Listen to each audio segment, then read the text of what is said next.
The time has come for my people to go.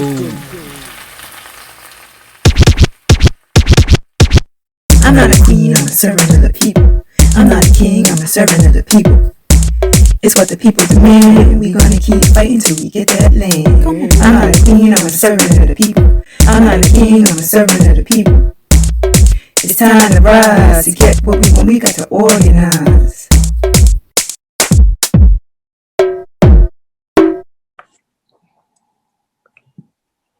Hello, everyone. Welcome to another episode of the Pantsula Podcast, brought to you by the All-African Revolutionary Party. For those who are not familiar with the A-APRP, we were founded by Kwame Ture in 1968 as called for in the Handbook of Revolutionary Warfare. Our objective is Pan-Africanism, and we define Pan-Africanism as a totally liberated and unified Africa under scientific socialism. So every episode, we tend to dedicate every episode to one of our ancestors, and today we actually dedicate this episode to the ancestor Asantewaa and Sèkou Tourè. So today we're actually going to be discussing on who is an African. There's a lot of discussion on who qualifies to be an African, quote unquote, and who fits that parameters. So my question to my comrades here, who is Evan and Jesse, would be maybe if we could kind of give a definition on who qualifies or who is an African, essentially. I would just generally say someone who was from Africa continent, as though, someone from Africa would be an African belonging to African descent. Yeah, I think there's a part I read in one of the Sèkou Touré's books. I can't remember exactly which one. It might be Africa on the Move. Where, actually, it may be Amilcar Cabral. I can't remember. It's one of the two. I'm getting fuzzy on all these books I'm reading. But he stated that, it's not only a biological question. I think everybody frames, being African to just biologically, instead of, people living on the landmass of Africa. And also, he was stating how, there's also a social aspect to being an African as well. You just can't fit it to biological parameters. We had a lot of the discourse on, people say that North Africans aren't Africans or whatever, or people have little other definitions of, who is an African, right? So, to me, I think that that's something important to always account for. Yeah, and speaking of what you're talking about is the fact that not only is it a matter of phenotype, but also a political statement as well, that you're supporting African culture, you're supporting African means, and so on. Yeah. And then maybe we could dive in a little bit into North Africans and that discourse, and people trying to say people from Libya or people from Egypt aren't really Africans, stuff like that. Maybe we could dive into that because I think we have a history with Nasser and others, people who had estates in North African countries, that aided in Pan-Africanism and fell underlined with that ideology. But maybe we could talk about that because, in my opinion, it's I think people confuse one or two individuals on Twitter say something derogatory about, Black people in Africa, and it's that encompasses the entire relationship of, and there's people who like you said, typically look like West Africans, and people use that as a barometer to say who's an African, who live in North Africa too as well. So what do we do with them? People don't really account for them. So yeah, just interested in hearing your opinion too, as well on that. Well, I just think it's interesting how Africa is stratified. We only typically think of Africa in regions like North Africa, Egypt. Africa is a huge continent. So I think the fundamental thing is for people to just have an understanding of how big Africa is. And that's one thing about the All African People Revolutionary Party, as we are. We acknowledge all Africans, no matter where you are in Africa or if you're from Africa. Africa has so much history, and we have to do that study. And just being in this work study process has helped me understand Africa in a larger context, as opposed to just West Africa, North Africa, Azania, which everyone knows as South Africa. But there's just so much history there. And I think there's a lot of confusion because people don't go through the understanding of knowing just what Africa is and just how it's developed and underdeveloped, of course, through imperialism and capitalism. So I think we just have to have that understanding of how big Africa is and just pick it apart and understand that when Africa is unified, when all of these countries can come together under scientific socialism, that's, our step in accomplishing world communism.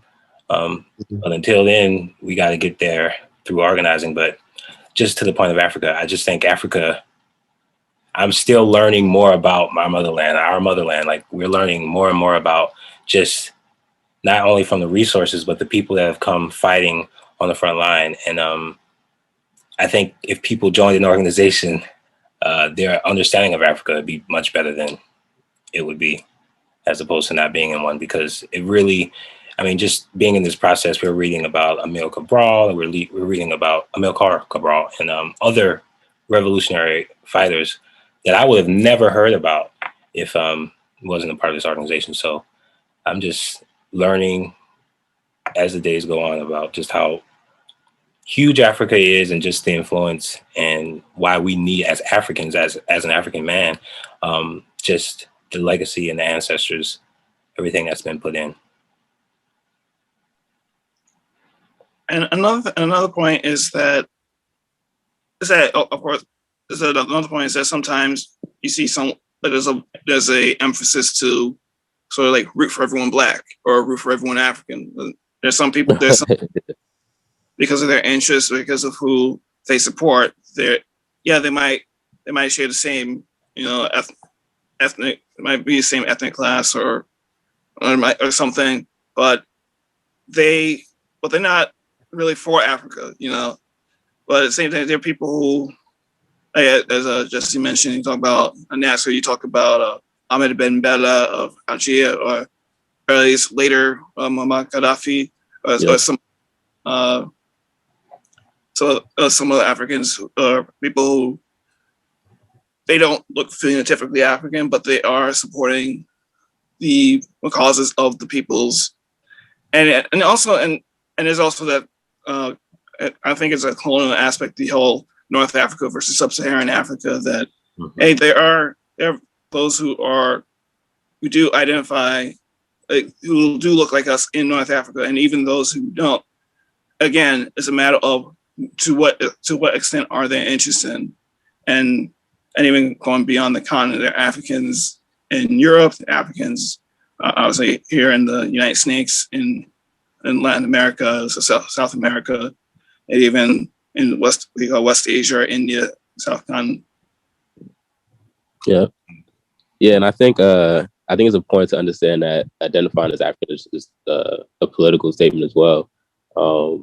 Because even in that case, there's Africans throughout the diaspora, even on the continent at times, don't want to identify with being African, right? Rather Black, right? Yeah, Black, as opposed to being African. Exactly. Yeah. So it's like, there's people in North Africa who phenotypically look like us and who live on the continent or descend from the continent, and they politically identify as African, and they don't tie their identity to the colonialists and imperialists, essentially. So yeah, I think maybe we could. I know it kind of circles back with maybe some of our previous episodes on the politics of identifying as African. In regards to the episode that we did on the discontentment for Africa, and also everything is political. But maybe we can kind of rehash some of that things and maybe expand on how being African is not only a biological thing, but it's also a sociological statement and political statement. I think the big thing is tying it to the land.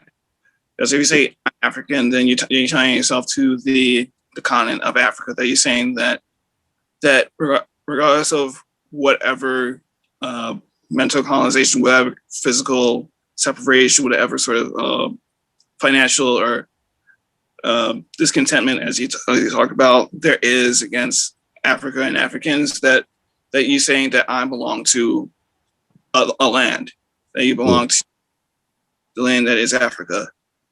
And I think another point we can talk about further is trying to understand how there's some Pan-African organizations, they discuss, let's say, our brothers and sisters and other comrades in, say, West Papua, or in occupied Iara, or let's call it Australia, so-called Australia, that have like the dark skin and so on. But then there's always a bit of a contention of, they might count as Black, but do they count as African? And what are your thoughts on that? That's a good question, because I think, we hear that a lot in regards to, the debates in regards to the West Papuans, even some cases like the Dravidians, or people know as like the Dalit people in India as well. I think it kind of just goes back to, I guess, maybe a political statement in regards to, you understand that, you may descend from Africa, but also too, it was so. It's a tricky one, to be honest.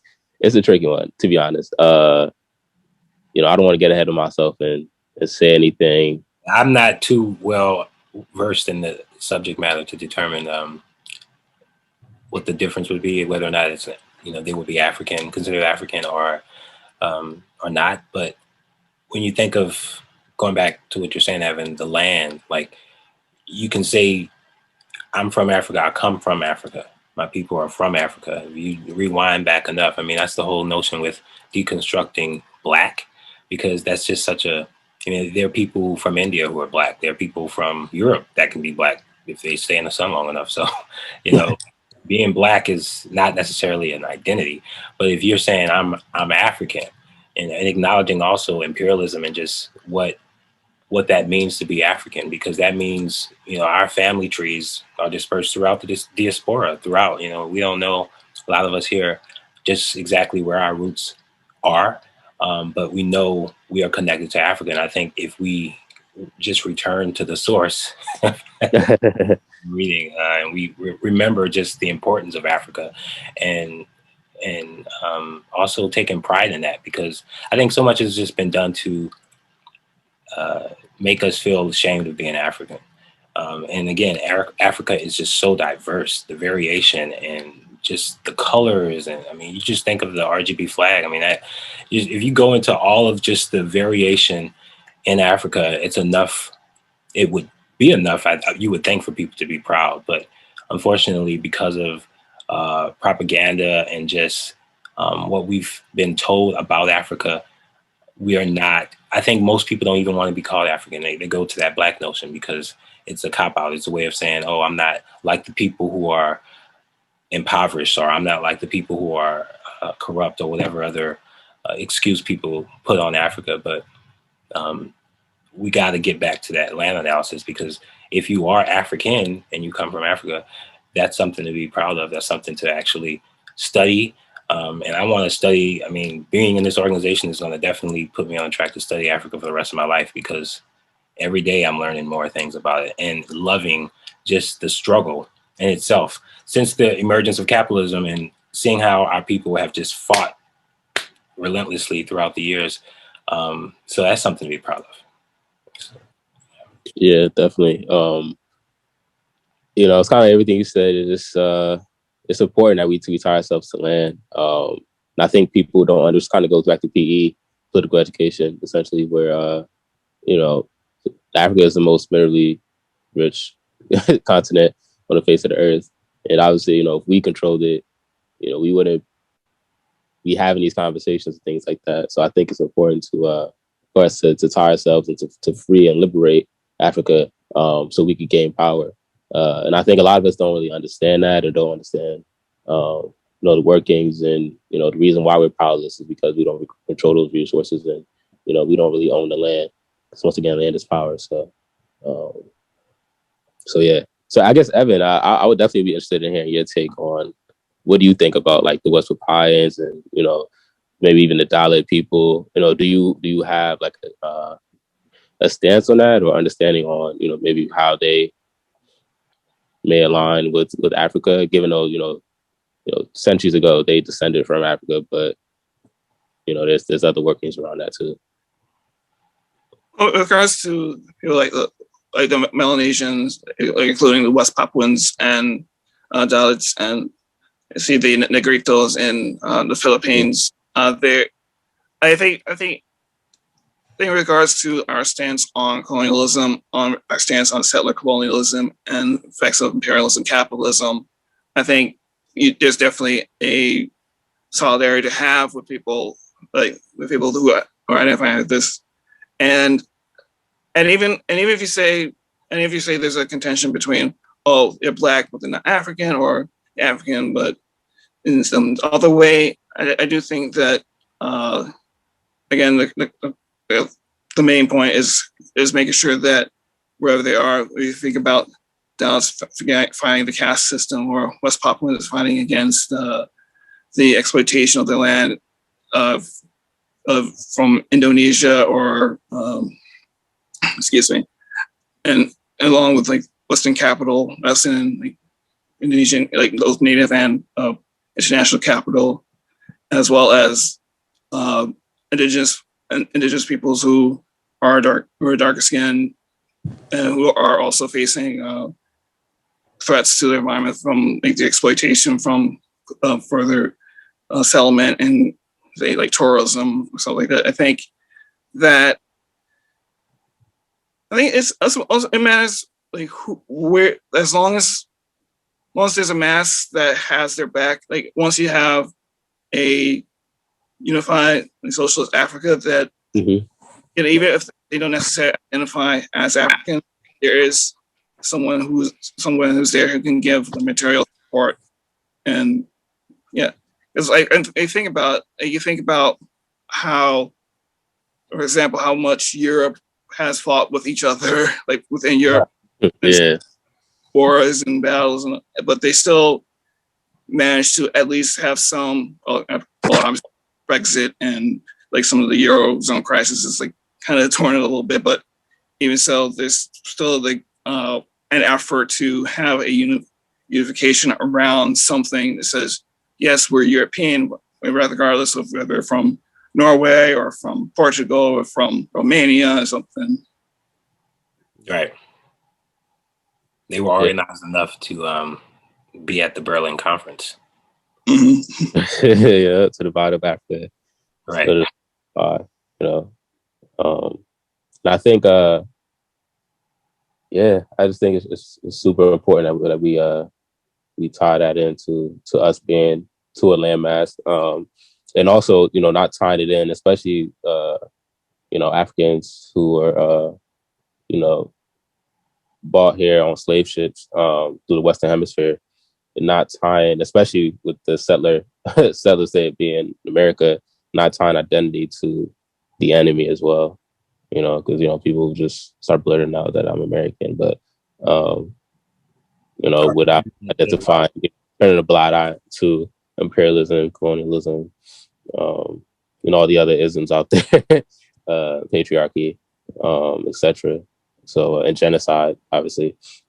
So, I guess maybe we could talk about too, just like that essentially, like why it's important that we reject, you know, the American identity, essentially, or the identity of the colonialists. Because, you know, you also have Africans in North Africa or West Africa who you know, still try to identify to their colonizers, right? Like the Francophone states, you know, and etc. So maybe we could talk about that.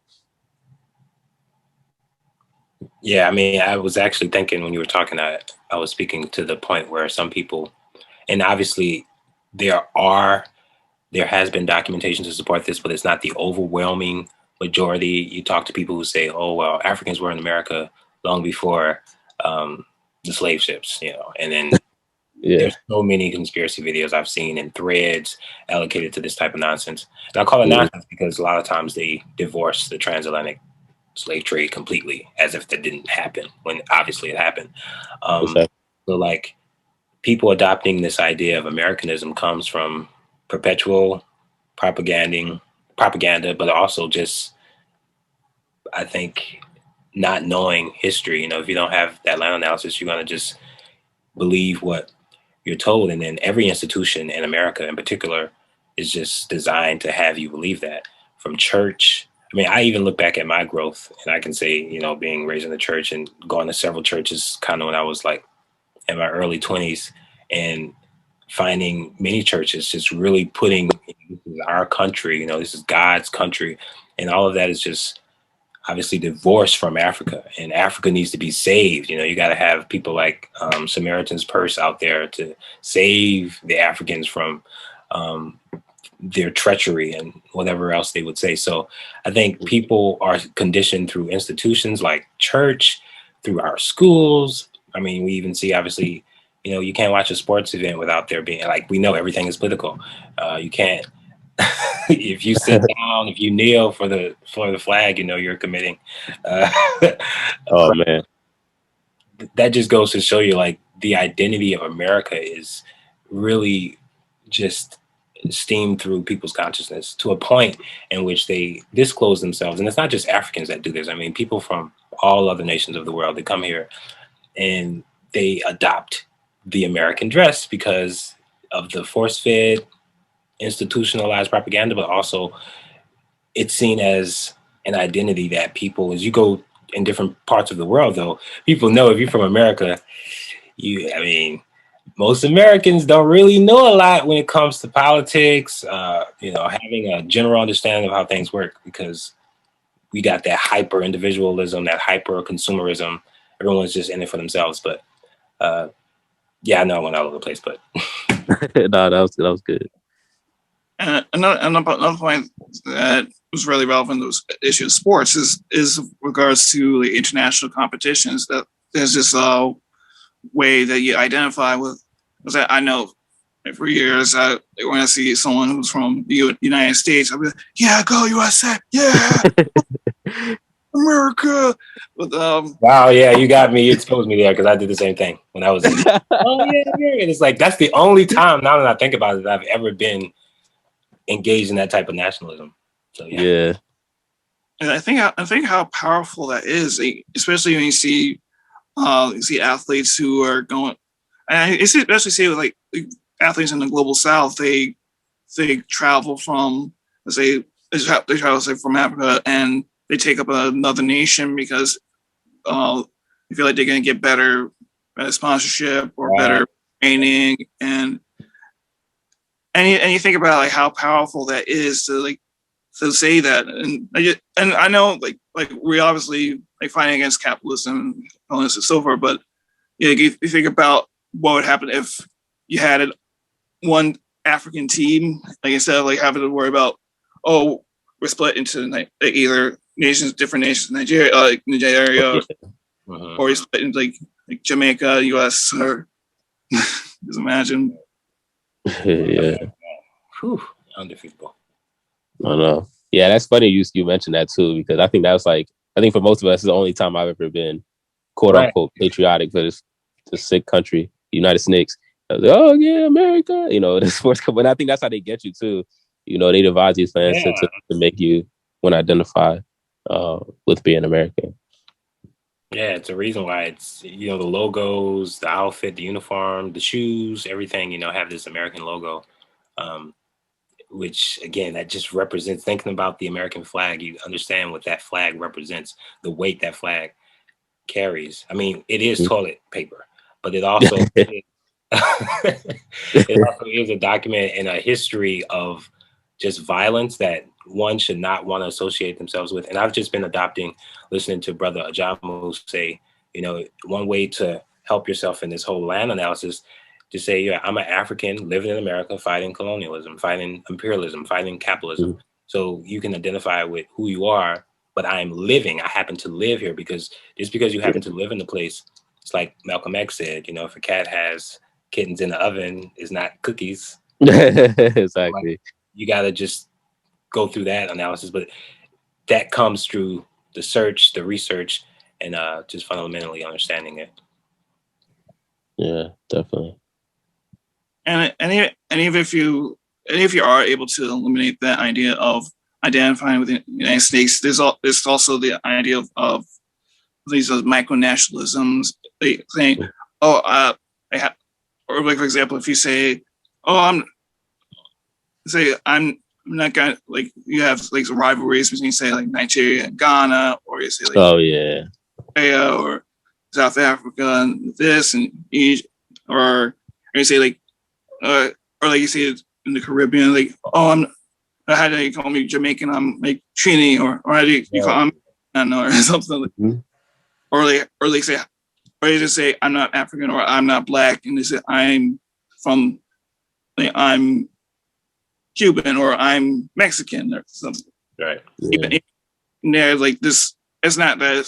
Well, yes, of course, since we're all in the United States, there's obviously the power of this country and its propaganda machine and so forth. But even like outside of it, there's still that sort of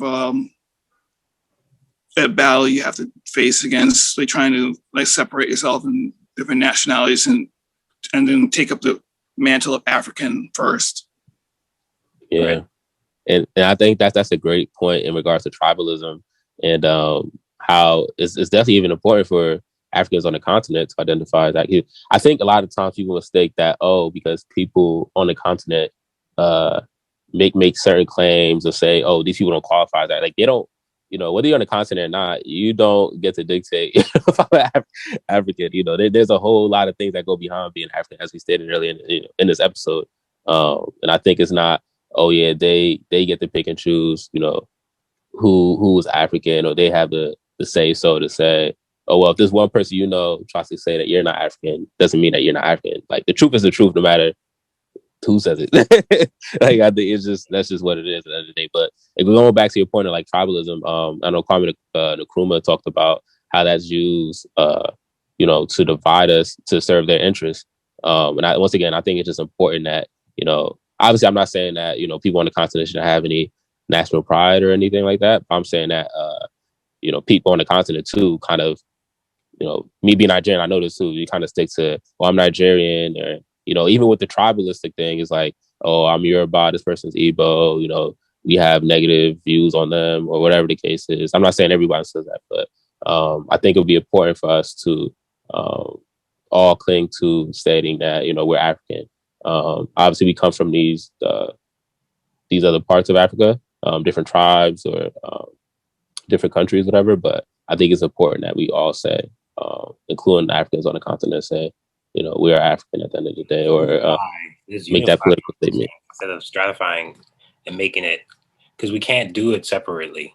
So it just wastes time, I think, for us to just semantically argue on what tribe we're from, and these preconceived notions that, people like that from that place have these type of values. Like, that's obviously not dialectical. That's not having a smart approach to just assume people are different because your friend told you somebody from that particular whatever, or because you were raised to believe that. Because I find the more you talk to people who you believe are different and you're different, who come from different tribes and stuff, you find just the same kind of connection. Like, you can relate to them just the same. It's not actually like it appears to be through that dismay. So yeah, exactly. And then once again, like, who interest does that serve? That doesn't serve the help in unifying Africa at all. And that's, it serves the imperialist colonialists at the end of the day, because they could play off of those frictions that people may have, or different tribes or different countries, whatever, to serve their interests and keep us divided. And you also have to think about it just numerically as far as power. Like, for example, if you talk about Africans here in the United States, there's, say, about 50 million approximately. Yeah. And that's a decent power. Like, if at least like the vast majority of them, they have a shared collective interest. And like, you even have like organizations like Malcolm X Grassroots Movement or December 12 or other new African, like other who who have interest in unifying, but at the same time, they, as well as the African People's Revolutionary Party, we discuss how if you only think solely about us Africans here, and I think 50 million, it's a decent amount, but you're still dealing with that's a deficit. But when you combine that with over 1 billion on the continent, other like 150 million in the rest of the Americas, and however other millions in Europe and West Asia and South Asia, so on. and you're able to control the population of masses and the land which they belong to. Woo! Look out! Yeah, exactly. About you have to think about like realistic, like almost a real politic in some ways. Yeah. That's a great point. I think people don't understand that a lot of the time. I hate blaming individuals. I was like, the system causes these things to happen, obviously purposely. But it's like, man, you combine that number, just a shared number. It's like, how could we lose really if we really are unified across the diaspora? This is why there's the call to organize and the call for African people to get together so that we can have our right to self-determination. And that's the key point as well. Like, even if, because studying in this process, we understand that there's so many forces that are just sent to have us argue, bicker. That's what the CIA, criminals in action, do to just get scored and cause us to just fight and just get us distracted. But we have to come on this united front and understand that no matter where we are, whatever part, we could still unify together. And that only comes through organization. But that's something, again, the system is very much aware of the strength that we have in numbers. So they do its best to have us distant in our own reality so that we feel like it's just us or our tribe instead of us being connected to this huge family. It's colossal. Just thinking of all of us and just this nation we came from in Africa. Yeah. And I think just even too, just recently reading, and I've been like reading a lot of Sèkou Tourè, like crazy. Obviously with Africa on the Move, I know it's part of like our work study, but also have like 2 or 3 other books on him that I've been like reading vigorously. And there's examples of us, the collective working together, on the continent specifically in this scenario. When Tourè first got independence, with him in the PDG, which is the Democratic Party of Guinea.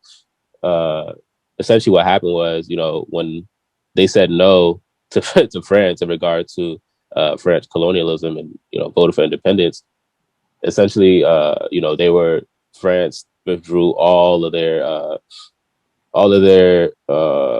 officials within their, all of the technical know-how, the people that were helping, that belonged to France. So they eventually, withdrew all that. So, Guinea was kind of left stranded on, what to do. Essentially, you had the likes of Kwame Ture, loan Guinea that 10 million, to help them, build. So, and then also even within the PDG in their declaration, they have PanAfricanism as a part of the declaration. Like anyone who seeks refuge, any revolutionary seeking to, and also Nkrumah in Ghana too. And obviously, this is all before the coup in Ghana, before obviously Tourè died. But they also had it too. So it just shows the power in us working together, essentially, opposed to keeping us divided. Because imagine if Nkrumah was like, "Oh, yeah, Guinea, nah, you ain't got none. Why do I? Right. Why should I give you 10 million for what? Like, keep that for my country. I don't care about y'all. What? Like how that could have debilitated Guinea at that time in a moment where they needed it because they had nothing. Everything that they had was taken from France because obviously they were relying on France. And Tourè and the PDG and the people, the masses in Guinea, was seeking self-determination, But with that came, dialectically with that came is like, okay, the illiteracy rate was pretty high there and everything. So, they didn't really have people trained in certain fields and a lot of fields. So they had to like really build everything from scratch, ground up. So, the Nkrumah, others too, the Soviet Union and China, but I think Nkrumah was one of the first to lend his hand to help. Oh, yeah. Yeah, and it also gets back to the point of how, like, even if someone says they're Pan-Africanism or they're Pan-African, like a leader says they're Pan-African, it's like, okay, show me what you're actually saying. Or are you just saying it just to get words out, or are you actually doing it? You might see someone, because I rarely see people, like they say they heap praise on, say, Paul Kagame in Rwanda. They talk highly about them. And yeah, there's obviously some recovery from the and like I guess another point, like to the narrative of the Rwandan genocide, and that it wasn't just one moment. It's like it stems from a lot of things, like especially like colonization and the way they like the Belgians and Germans acted against the indigenous peoples there, indigenous Africans there, and how that was, how a lot of that, and then like loyal leaders to the colonists helped lead to that sort of that decades of of warfare, and then yes, obviously recover from that. But then you see like the role of the Rwandan government, Ugandan government within the Democratic Republic of Congo, and how that's helping capitalism exploit the land there. And it's like how Pan-African is that? Yeah, exactly. Exactly. Sure. All right. So, you guys have anything else? Please have an analysis of land analysis to help you understand. I mean, if you're African, join an organization. All African People's Revolutionary Party, we definitely could have your service. And yeah, I think we got to get back to that understanding that the colonial propaganda and all of that is done on purpose, but we have our ancestors that have done the work, many of whom we've mentioned here already, and we can continue that. The only way, the way to really be proud is to study, invigorate yourself through that process, and that'll just further you to develop your love for Mama Africa. Yeah, definitely, man. And I'll echo those statements, those sentiments. Join an organization fighting for justice. If you're African, we welcome all Africans to join the All African People's Revolutionary Party. As well. So yeah, join an organization, because the only way we can defeat these structures is being organized. Historically that's true. Any revolution you think of that's been successful or overthrew the systems, every one of them, has some type of organization behind it. So, that's the only way we're going to be free. Not believing in the Democratic or Republican Party, it's not going to get us free. Not believing in the oppressor is going to do it. So, you don't have to just join our organization if you feel like, whatever we say are whatever you just hear about the A-APRP or whatever you see with A-APRP you don't like, join, make your own organization, essentially. Right. Yeah, there's no excuse. You don't need $10 million. You don't need $1 million. You don't really need a lot of money to do it. You don't have to be rich to start an organization. So yeah, we implore everyone to join an organization and keep it going. Have you have any last words or anything? Yes, and I think in regards to organization, I think some of these revolutions that have happened, they didn't. Yeah, they eventually got the masses of people who they support, but I think about like the Cuban Revolution start like not even a dozen, like maybe a dozen, 2 dozen people. I think the Chinese are the start with a few people, or Asian Revolution parties. You think, and another point is that again we're open for all Africans. If you're a city in India, you could join. your Azanj and in the Arabic Peninsula, you can join. And we got we support the liberation of Palestine. They're Afro-Palestinians, Fatima Bernari, for example, that you can join. Yeah. And the role of Pan-Africanists in Europe, the role they've done, join and think about it. Exactly. Yeah. Join an organization. Yeah. All right, y'all. So that concludes this episode of the Pantsula Podcast.